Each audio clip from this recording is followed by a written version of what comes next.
about the restoration of our republic. We want to educate, encourage, enable the power.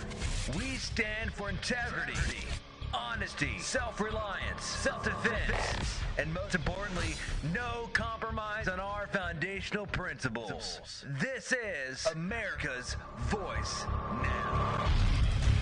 Find America's Voice Now on Facebook and at americasvoicenow.org. Here's Michael Evans.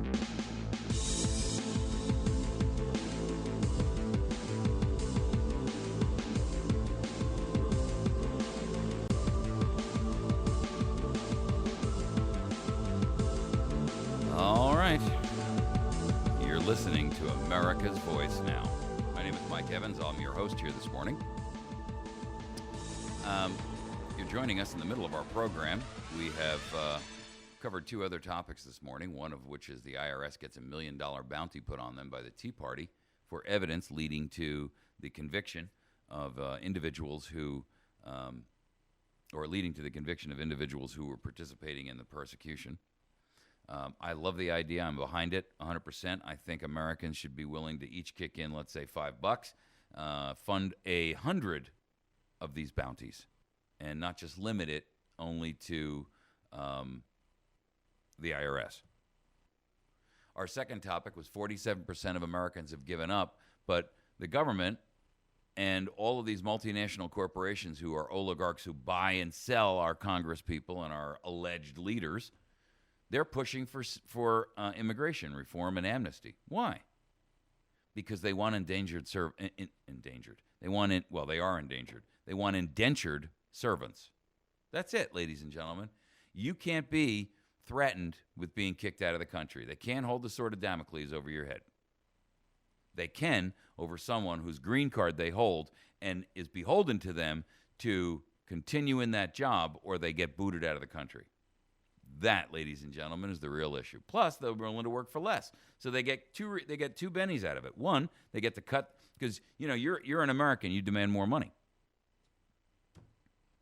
These people probably would demand more money, but they can't because, if they do, they'll just be kicked out of the country, removed, sent home, and they have no intention of going back there.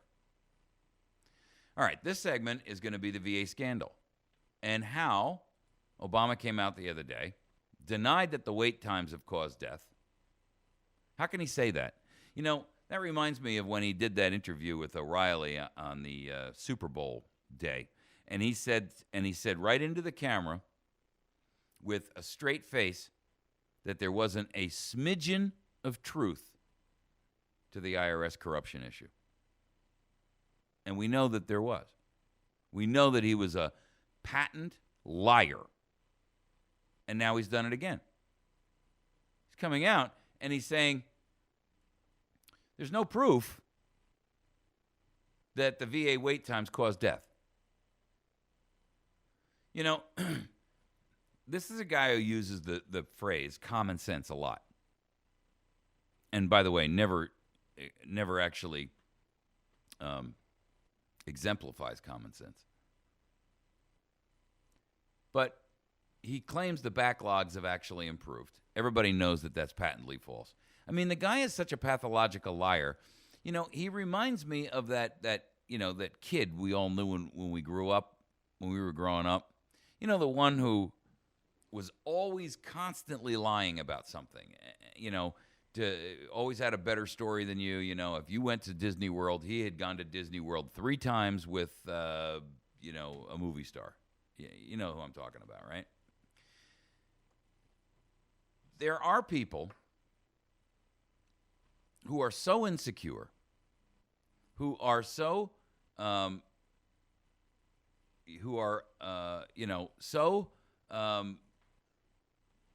don't know. I'm not sure what the right word is. I'm sorry. I'm getting information here on. Somebody told me the levels were too high on the mic. There are people that are so misguided and so desperate for attention, or see, I guess in his case, he doesn't have anything to tell the truth about. Everything that, if he actually told the truth, I mean, what would he say to us? You're right, nation. I'm a complete, total, and utter failure. I mean, what else can he say?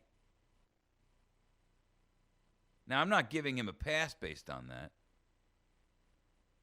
But here's a guy who sat here silent for 2 weeks while this VA thing unraveled in front of everybody's eyes. And to make matters worse, he was notified in 3 separate reports back in 2008, was again notified in 2010, and did nothing about it. He railed against his predecessor, George Bush, who was also a traitor, by the way, for the same exact thing, throwing him under the bus, saying how terrible he was for not resolving the VA problem. He came in, made a lot of promises, and like every other promise he's ever made, he immediately turned around and broke it. Now, it's coming out that, this stuff is, people are dying as a result of it. He actually had the unmitigated gall to say, we launched an all-out war on the disability claim backlog. And in the past year alone, we slashed that backlog by half. You know what?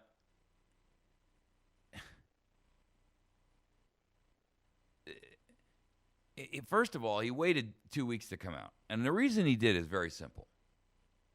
He had the rats in the White House scrambling around in 100 different directions to identify if there was one memo, one piece of email, one person who could come forward, who could maybe accept the $1 million bribe from the Tea Party group to whistleblow. That's what he was worried about. He was desperately concerned that somebody could come out and say, well, here's the report or the email or the whatever that I sent to them that shows that they knew. So my point is, when we've got that kind of betrayal, and after a 2-week wait, he comes out, and basically he tells us everything we already knew. I mean, he didn't break any news here. And then he really tries to minimize the actual realities of the problem. I mean, that's shameful. Now, Shinseki has a letter that just hit. Let me find it for you. The Washington Post. Here it is. Shinseki's letter reveals the VA's early efforts to explain the hospital's secret lists. He says the secret list may refer to a spreadsheet of interim notes that a Phoenix VA clinic developed, quote, for reference purposes while entering new patients into an electronic scheduling database. How many times have you walked into the doctor's office and seen the nurse take down everything on paper and then go put it into the system? If they've got a computer in front of them, they don't do that. They may have you fill out a form and then translate it, but it doesn't work the other way around. They don't sit there and fill out a spreadsheet manually and then go type it all in. That's called double work. Nobody does that. But then, Jeff Miller, the House Veterans Affairs Committee chairman, he raised the following question. Why did the VA destroy the spreadsheets? And that, ladies and gentlemen, is the key question.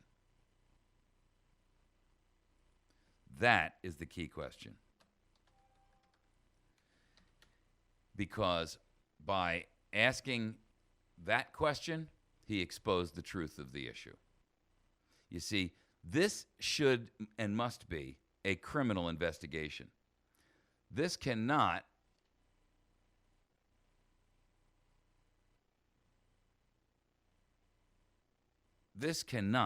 be an investigation that says we want to take a look at the issues surrounding how do we keep this from happening again. That's what we heard about the IRS. That's what we heard about Fast and Furious. That's what we heard about Benghazi. That's not what we want to hear. That's not what we need to hear. What we need to hear is how many people are going to go to prison. Dan, are you with us? I'm here. Oh, okay. How are you? I'm just fine. Fire. We needed to test your phone line, and I really what I wanted to call about was the STEM stuff. But the VA thing is a hard thing for me to watch too, because I have friends and I have family, and they very much depend on that VA system for the lack of care that they're getting. One fella in town that, I mean, he literally, his heart and pulmonary system were destroyed by, chemical application in Vietnam. Right. And he's been dealing with that, well, since he came home. I mean, for most of his life. And basically, their answer to everything is drive down, halfway down into Arkansas and stay overnight, and we'll ignore you while you are staying overnight. And then tomorrow I'll come into the office and we'll let you sit there for, 8 to 10 hours. Then we'll plug you into a machine, hand you a bag full of pills, send you home. Right. That's not care. That's not what he deserves. I mean... Well, even worse is those people who aren't getting any care at all. I mean, these are people that... And I agree. I mean, these are people, some of these people have waited more than a year to even be seen. I mean, some of the stories that are coming out of here, I watched a thing on Hannity the other day that absolutely blew me away. These two guys that are supposed to be veterans watchdogs, one of them was from Vietnam Veterans of America and another one was from another veteran, oversight group or, veteran representation group. Both of them were almost apologizing for this. They've been called into a meeting with this deputy chief of staff from the White House, and these guys made me sick. I thought to myself, this is what happens when a guy who's got the right intentions gets into a bureaucratic seat and he gets fat, dumb, and happy. I was just stunned. You bet. My uncle, my father's younger brother, did 3 tours of duty in Vietnam and came back with various different issues. And, he finally stopped going to the VA for even attempting to get any help. Right. And fortunately, he managed to get a job that had some decent health insurance, and they took care of most of it. But there's some things there that, just will never, ever be taken care of, unfortunately. That's part of the whole war thing. But the fact that he was never able to get the services that he should have gotten, this just brings that to a head. And now that there's always been people dying from not getting services from the VA. I'm sorry. I don't know of a single veteran that I've talked to or met in my life that didn't know somebody that didn't get served. I mean, and this is going back, well, my memories go back as far as Vietnam.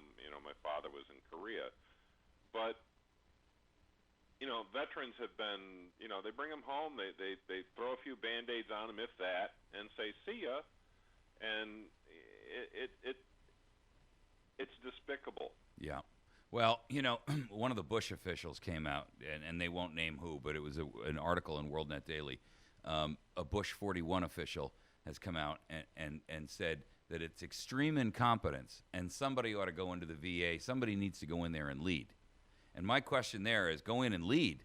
Well, how about go in and gut the entire operation? Clean house. Arrest a vast number of these criminals who are running there and preying, frankly, on American victims.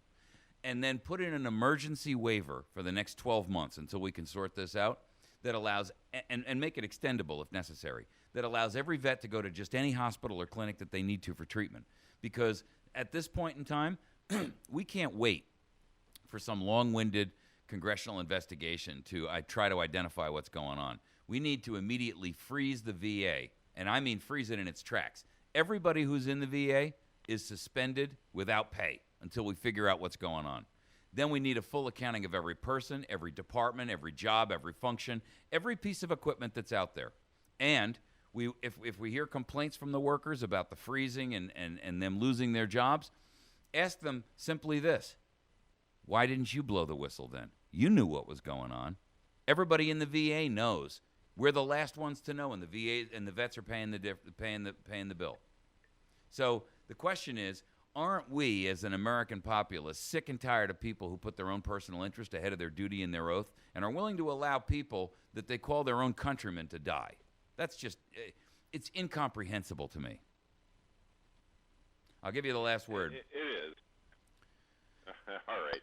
It is incomprehensible, and it's insane. And frankly, if this country were to be diagnosed by some kind of a mental professional, insanity would be about down at the bottom of the list of diagnoses that we have going on from our leadership. Right. Frankly, I mean, it is insanity, and with the number of people that live in this country and the history that this country has had of the people, at least those that woke up and took matters into their hands, sooner or later somebody's going to pay a price for this mess. At least one would hope. Well, and I'm hoping that insanity gets removed. Right. I treat it as it should be. Well, So I'm there's actually. my last word, and Thank you. The issue of insanity. Thanks, Dan. I appreciate your call. The issue of thanks, Mike. The issue of insanity, and I apologize for chopping you off there. We're testing out a new phone system, guys, and so I apologize if I chopped Dan off too quick there. The issue of insanity, though, in my opinion on this, is that it's not necessary. Insanity is bad, but it's not something that someone does willfully. This behavior is not insane.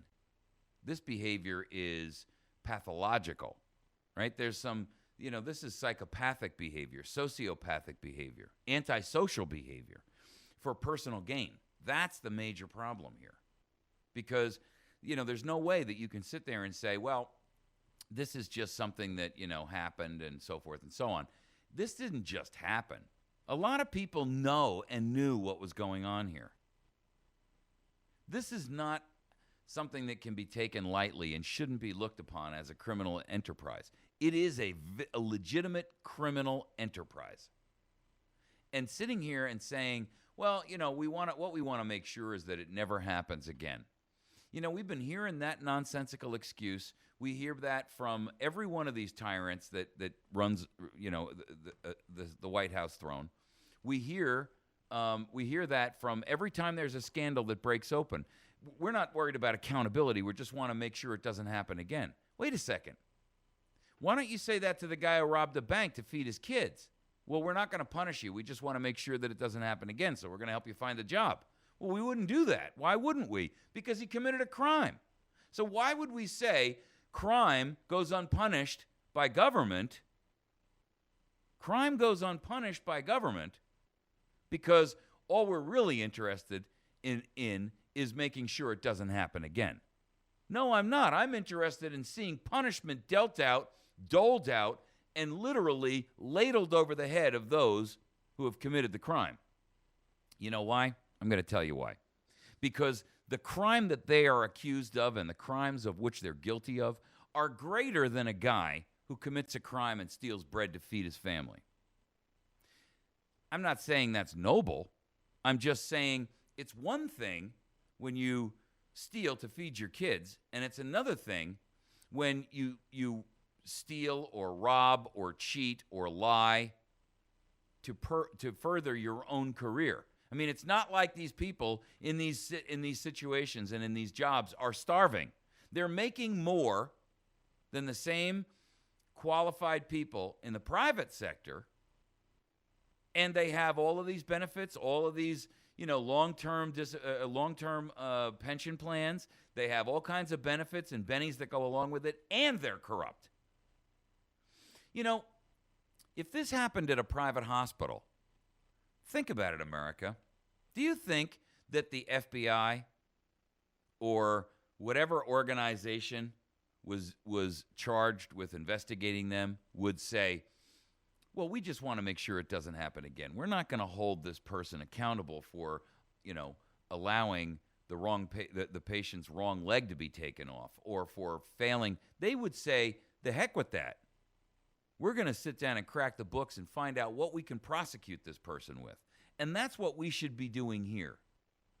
But I got to tell you, every time that we talk about this stuff, we get the same nonsense. Well, it's really, we just want to make sure that things are tidied up so it doesn't happen again. I got to tell you, folks, that's so inexcusable to me. We should not be willing to tolerate that as the American population. We really shouldn't. All right, we got about 3 minutes left, and before we go, I want to remind you of two things. One, American Resume Service has agreed that they are going to support America's Voice Now with a unique program. If you're a person out there who's looking for a job, you need a job, or you've been applying for jobs and not having a whole lot of success, one of the things can be your resume.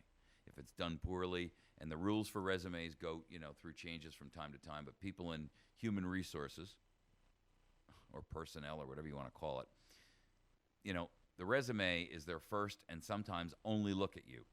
And it's got to be done right, and it's got to be done well in order for them to be able to get the right impression of you so that you get raised to the top and not thrown to the bottom of the pile.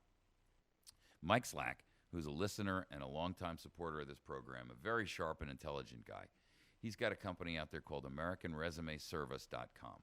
His phone number is 417-264-2486. You can reach him by email at info@AmericanResumeService.com. He's agreed to put their $200 package and make it available to anyone who's an AVN listener. You got to tell them you are, by the way. And that they will provide a resume rebuild service for you, or a complete from scratch. They'll put a resume together for you for $100, half the normal cost. It's normally a $200 package. They're going to do it for $100. And then, to make matters even better for you and us, he's going to donate that whole $100 to AVN to help keep this program on the air. I think that, ladies and gentlemen, is a phenomenal offer, and I'm touched and I'm extremely excited about it.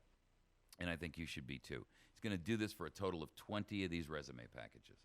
So if you are a person who's out there struggling, trying to get yourself back into the workforce, if you've been out for a while especially, sometimes you got to explain that big gap in your work life, right? And so nothing like somebody who really knows how to put a resume together to help you accomplish that.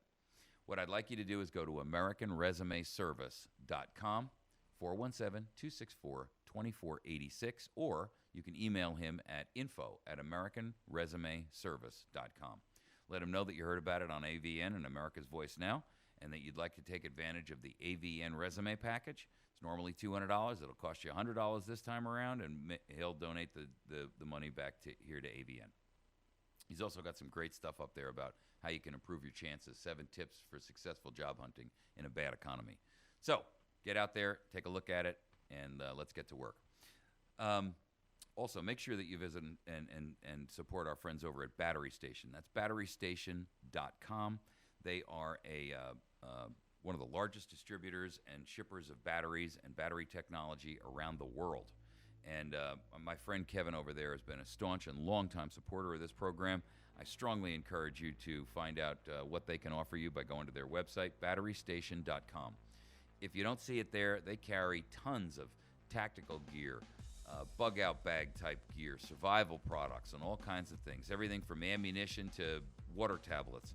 You can give them a call at 417-257-7799. That's 417-257-7799.